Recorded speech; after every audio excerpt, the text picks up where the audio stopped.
We're going to talk about some of the challenges businesses have when they try to automate processes going through their business. I recently spoke to a business owner who had multiple issues handling the leads that she's getting. She was getting so many leads that she was spending 8 hours. So leads were coming from Facebook, Instagram, and other channels. But every new inquiry created more work for her. So she had to read it, work out whether it was serious, ask for missing information, answer questions, schedule appointments, and then remember to follow up. So all of that added up to 8 hours of her day, according to the business owner. She even spent some time learning automation herself. And she's a hotel owner, she's a service accommodation owner, and none of that worked. So um, some of the challenges she would have faced are things that we'll cover today, and I'm quite happy for us to discuss what you need to do in your business. Don't assume that every single challenge that you have in your business can be sorted out by a chatbot or just by buying one thing off of the shelf. No, this is the mistake that I see so many business owners make.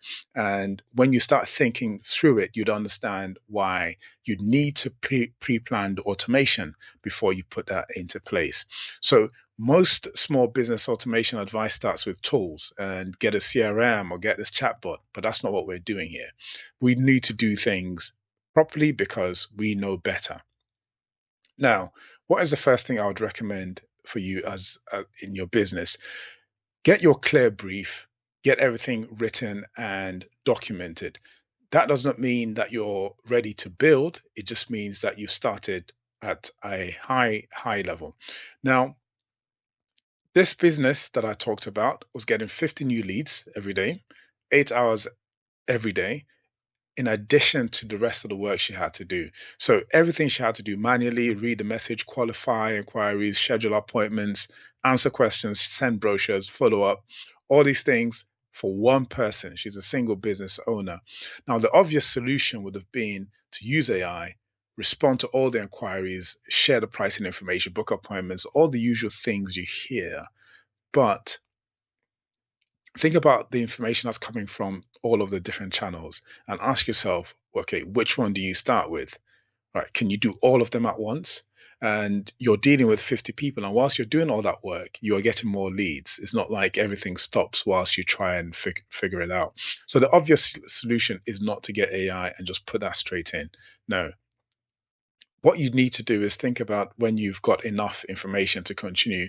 And if you have enough information to continue, is it enough for you to build? And what does continue mean? So continue means, all right, okay, I know I have 50 leads coming in and perhaps 15 come from WhatsApp and 25 come from Facebook, whatever the split is. You might be able to say, okay, let's continue and just keep moving. But you don't yet have enough for you to build something that is durable, that will last, and something that you won't have to change really quickly or soon after deploying it. So you need an audit, or some people call it an assessment. That assessment helps you define how your solution must behave. And that gap is where the automation tends to fail. So when people say they put automation into their business and it failed or it didn't work, is because they haven't quite identified the things that you need to have in place before you even start.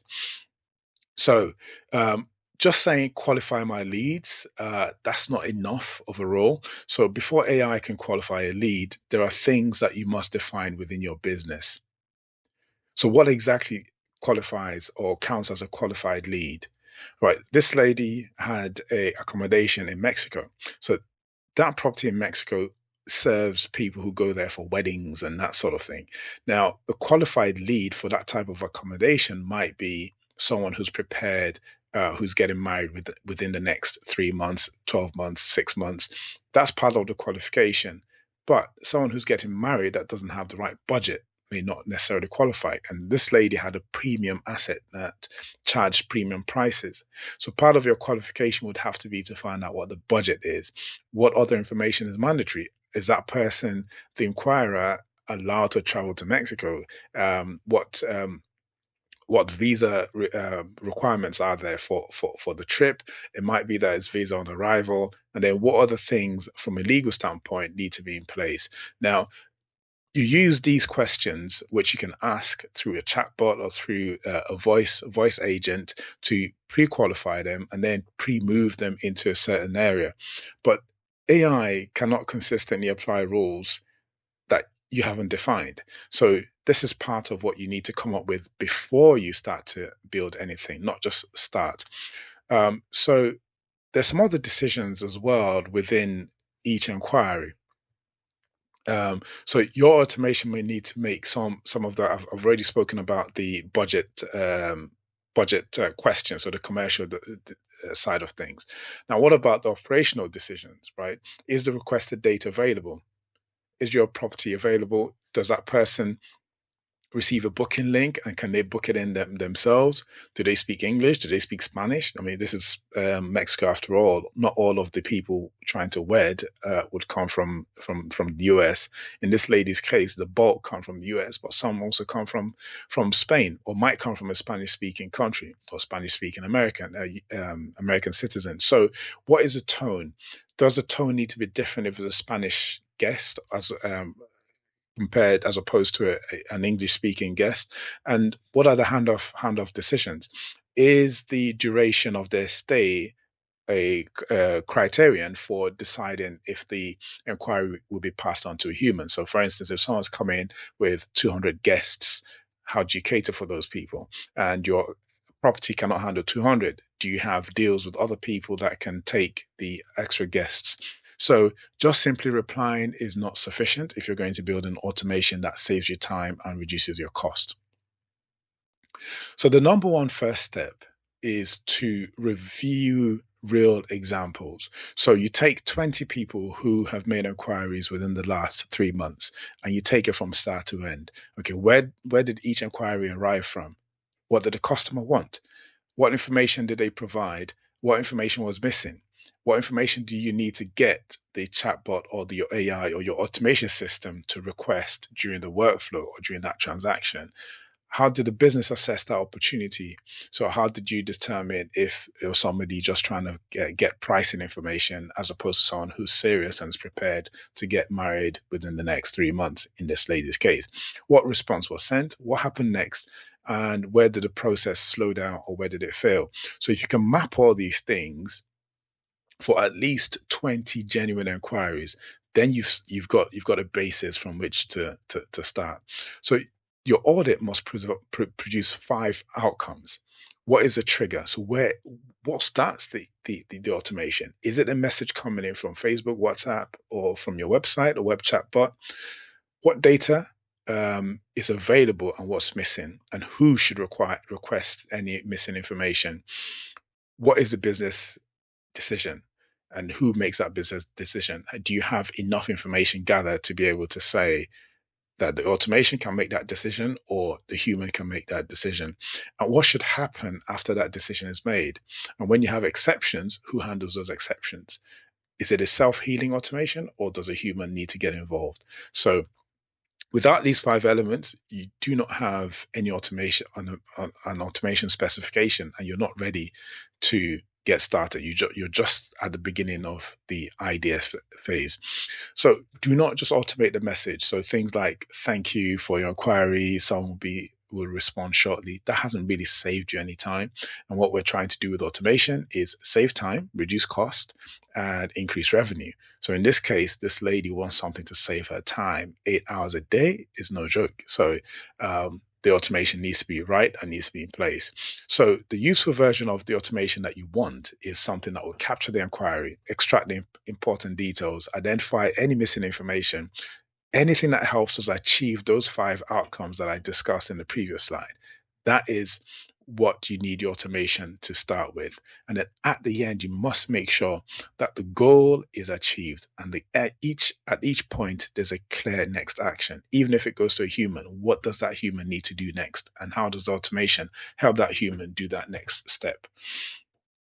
So I would recommend, and this is how I take it with my clients, you start with a focused small task. So in the case of this lady that gets information from multiple sources, WhatsApp seems to be a very, very busy channel for her. So you can focus the version 1 of the automation on the WhatsApp. workflow. So WhatsApp first, the first lead, WhatsApp first lead handling. So the first message comes in from WhatsApp. What are the qualifying questions? What's the budget, the location, and how do you handle all of that workflow? Does it go into your CRM straight away? What are the conversation summaries? Do you want to be notified for every single lead to prove that it's been handled, or do you just trust that it's all been done? Is there a response, a particular response you want? Like sometimes you could say to somebody, WhatsApp me brochure to receive a brochure. You can handle that. You don't need a human being to do that. And keep that workflow really simple, the booking phase, the booking stages, and make sure that everything is reviewed at some point. So that's just WhatsApp. That doesn't include Facebook or the web chatbot. So you've picked one channel and you've gone through to automate that single channel.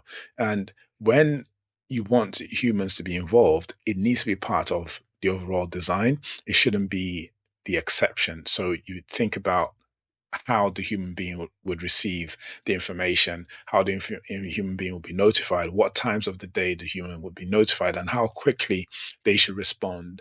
And sometimes you might want to decide that a customer that's spending a lot of money should get a quicker response than somebody that isn't spending so much. So these are things that you want to think about. And if there are any points at which there should be some escalation, think about who should handle that escalation and who should be doing it.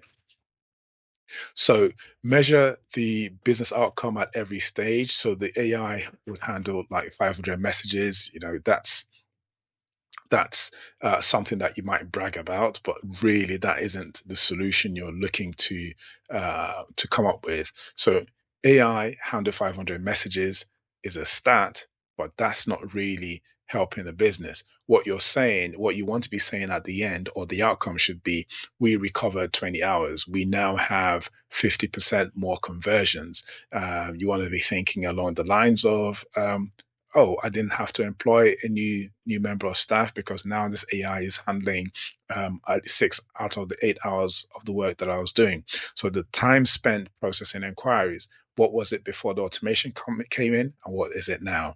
The speed to the first meaningful response, the speed to lead, the number of inquiries, has that gone up? The lead qualification, is that much better? Do you have much better information for you to do your business and ongoing business as well? Because if you have this automation, a lot of it is logged and you can then do the follow-ups afterwards, and for referrals and things like that. So the go, no go test is, do we know enough to continue? Maybe, but do we know enough to build?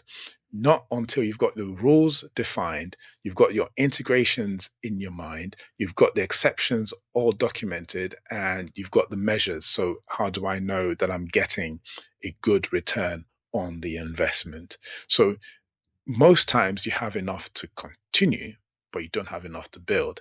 And if you continue without defining these things, you end up building a monster and very difficult to control, and you'd have to restart. So your real first step is, you know, what processes within my business occurs often. So what repeats, what decisions are made when a process repeats or when a process is ongoing, and what gets delayed and what gets forgotten. So those are things that you want to be thinking about as you're trying to define the rules and the workflow that needs to be automated. Don't start with the tools. Okay, which CRM should I use, or do I need a chatbot? What automation are you selling? You start with the challenge, start with the outcome, and then think about ways to improve it, and then ask yourself questions around what requires a human judgment, so that the workflow is defined, not the technology. Right. So the best first automation is really the most impressive one. So it is the one that removes the genuine bottleneck without creating a new one. That is the automation you want to have in place. So before you build, you want to order your workflows, define your rules, start with a focus version, and measure the business result. Those four, provided you have those things in place, you would have a successful automation. And any anybody you're contacting to do automation in your business should go through this process. If they're not, you need to show them this video and tell them to go through the process and make sure they produce this report beforehand. So you'd have a discovery, then you have the audit. So the discovery is where you find out whether there's a problem to begin with at a high level. The audit is where you start to define the workflows and define examples of every single minute step within the process. And only after then do you start to decide how you would solve those problems and remove those bottlenecks. So, a question to you. Um, can you answer this question for your business in terms of what you're trying to automate or what you could potentially automate? So every time dot dot dot happens in my business, someone has to manually decide what to do next. So examples could be every time a new lead arrives in my business, someone has to manually call them, get more information, check for missing information, and qualify them. Every time a quote is sent, somebody has to manually phone them every 2 days. Every time an invoice becomes overdue, someone has to call. So things like that are things that happen often. But with automation, you can rescue that time and get your staff working on things that would generate you even more revenue, or at least make the job a lot more enjoyable for your staff. So I'm Ua, the founder of Autori.ai.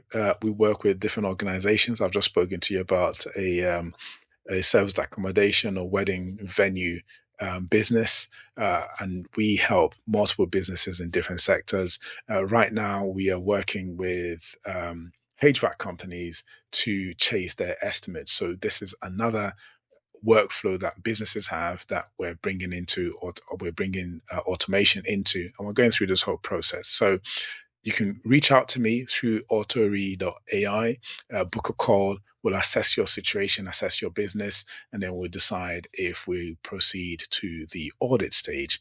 But either way, I hope this has been very useful for you. Do this before you automate anything. Don't just jump into AI. Just make sure that AI would actually remove that bottleneck, solve your problem. And until next time, keep winning.